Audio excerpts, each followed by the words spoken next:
আপনার সেভ হয়েছে, এই সেভটা আপনাকে ডাইরেক্টলি উপহার দিয়েছে লায়লা মেমোরিয়াল একাডেমি।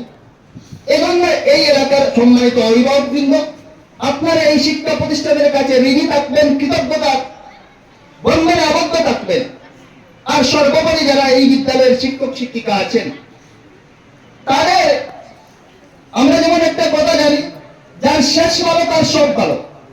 আজকে দশম শ্রেণীর ছাত্রছাত্রীরা বিদায় নিয়ে যাচ্ছে, যাওয়ার সময় তারা যে বিহেভিয়ার প্রকাশ করে যাচ্ছে, এর থেকে এটাই প্রমাণ হয় যে এই স্কুলের শিক্ষক শিক্ষিকারা ছাত্রছাত্রীদেরকে আত্মরি করতেই সন্তান সম হিসাবে তাদের সঙ্গে ব্যবহার করেছেন, তাদের সঙ্গে শিক্ষা দান করেছেন, তাদের সঙ্গে কোঅপারেশন কমিউনিকেশন করেছেন।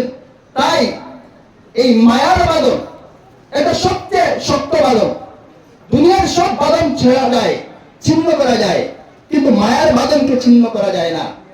আজকে যেখানে মেয়েরা বাবার বাড়ি থেকে স্বামীর বাড়ি যাওয়ার সময় এক ফোঁটা চোখের জল ফেলে না, তারা আগে থেকে প্রস্তুত হয়ে যায় স্বামীর বাড়ির জন্য মানসিক প্রস্তুতি। কিন্তু আজকে মেয়েরা একটা শিক্ষা প্রতিষ্ঠান থেকে আরেকটা শিক্ষা প্রতিষ্ঠানে যাবে, কিন্তু তাদের অস্ত্রকে ধরে রাখতে পারছে না। এটাই প্রমাণ করে এই শিক্ষা প্রতিষ্ঠানের শিক্ষক শিক্ষিকা বৃন্দ তাদেরকে কতটা আন্তরিক বন্ধনে আবদ্ধ করে রেখেছিলেন।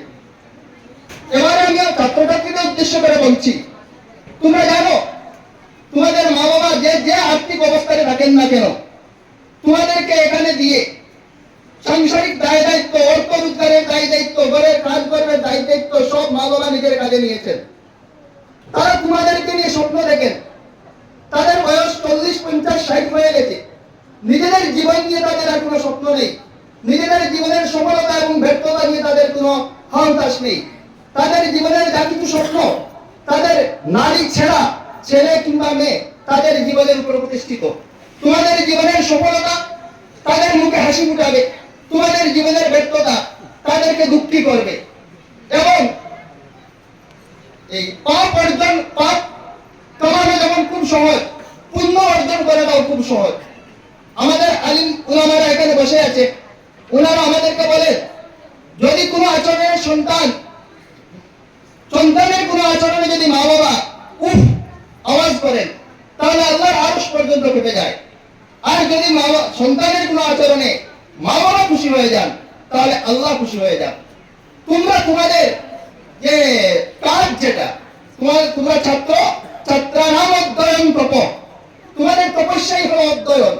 সেই অধ্যয়নের মাধ্যমে যদি তোমরা সফলতা অর্জন করতে পারো, তোমাদের সফলতায় তোমাদের মা বাবা খুশি হবে, এবং তোমাদের মা বাবা খুশি হলে আমাদের স্রষ্টা আল্লাহ খুশি হয়ে যাবে। এর চেয়ে সহজ রাস্তা আর কি আছে আল্লাহকে খুশি করা?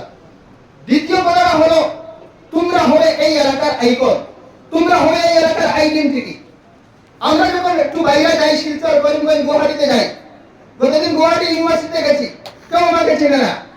আমার সঙ্গে কথা হচ্ছে, আমি পরিচয় দিলাম, do you know professor Joynaluddin Ahmed from লেহু? Yes I know, I am his neighbour. সঙ্গে সঙ্গে পরিচয় হয়ে গেল। এখান আমার বাড়ি থেকে হয়তো 10 কিলোমিটার দূরে বাড়ি জয়নালউদ্দিন প্রফেসরের, আমি ওনার পরিচয় আবার পরিচয় দিলাম। আমি যদি অন্য জায়গায় যাই, ডক্টর হিফজুর রহমান সিদ্দিকীর পরিচয় দেই, হয়তো জামালউদ্দিন আহমেদের পরিচয় দেই, হয়তো কামালউদ্দিন আহমেদের পরিচয় দেই, হয়তো এই মৌলানা ফরিদউদ্দিন আহমেদ চৌধুরীর পরিচয় দেই, কিন্তু ওনাদের বাড়ি আমাদের অনেক দূরে। তো তোমাদের মধ্যে কেউ এমন হয়ে যাবে, একদিন আমরা বাইরে গেলে বলবো, ওই চৌকির মুখের অমুক, সে আমার পার্শ্ববর্তী, সে তো আমারই গ্রামের। তোমাদের কাছে আমাদের এই চাওয়া, তোমাদের কাছে আমাদের এই আবেদন, তোমরা আমাদের পরিচয় হয়ে উঠো। তখন এই গ্রামের সীমারেখা, ভৌগোলিক সীমারেখা সেটা কোনো কাজ করবে না। অনেক দূরের কাউকে নিজের বাড়ির পাশের বলে পরিচয় দেওয়া যায়। আবার কাউকে যদি বলা হয়, এই মুখলিসকে ছিল কি, আব্দুল মালিককে ছিল কি, বলবো না কোথায়, ও অনেক দূরে আমাদের বাড়ি থেকে। তো তোমরা যেন আমাদের বাড়ির পাশে চলে আসো। এটা তোমাদের অধ্যবসায়, তোমাদের শ্রম, তোমাদের একাগ্রতা, তোমাদের সময়ানুবর্তিতা এবং তোমাদের এই একটা ডেডিকেশন, সেটাই তোমাদেরকে লক্ষ্যে নিয়ে পৌঁছাতে পারবে। যারা ভালো রেজাল্ট করে সফলতা অর্জন করে, আর যারা ভালো রেজাল্ট করে না, সফলতা অর্জন করতে পারে না, তাদের মধ্যে একমাত্র পার্থক্য এই জায়গায়, যারা সফল তারা সময়কে কাজে লাগিয়েছে, যারা সফল নয় তারা সময়কে অপব্যয় করেছে। আমাদের সামনে সময়কে অপব্যয় করার অনেক রাস্তাগুলো আছে, সেগুলো আমাকে হাতছানি দিচ্ছে। আমাদেরকে বারবার নিজের সঙ্গে লড়াই করতে হবে। না আমি মোবাইলের পাশে যাবো না, না আমি খেলার পাশে যাবো না, না আমি মাইকের পাশে যাবো না, না আমি আড্ডার পাশে যাবো না।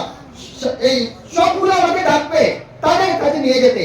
আমাকে নিজের সঙ্গে লড়াই করে আমার বইয়ের সঙ্গে, আমার উদ্দেশ্যের সঙ্গে আমাকে সেটে রাখতে হবে।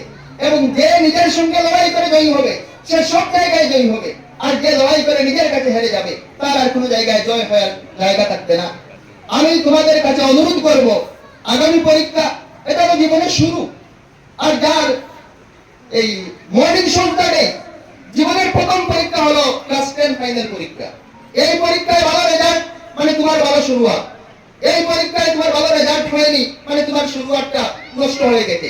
তো তোমরা কেউই তোমাদের শুরুয়াতকে নষ্ট করবে না, তোমরা সময়কে কাজে লাগাবে, তোমরা একাগ্র চিত্তে বইয়ের সঙ্গে লেগে থাকবে এবং এই নিজেদের জ্ঞান অর্জনের মাধ্যমে নিজেরা মানুষের মতো মানুষ হয়ে উঠবে। এই আহ্বান রেখে আজকের এই আয়োজন সাফল্যমণ্ডিত হোক এই কামনা রেখে বিদায় নিচ্ছি। ধন্যবাদ সবাই। Thank you so much, sir.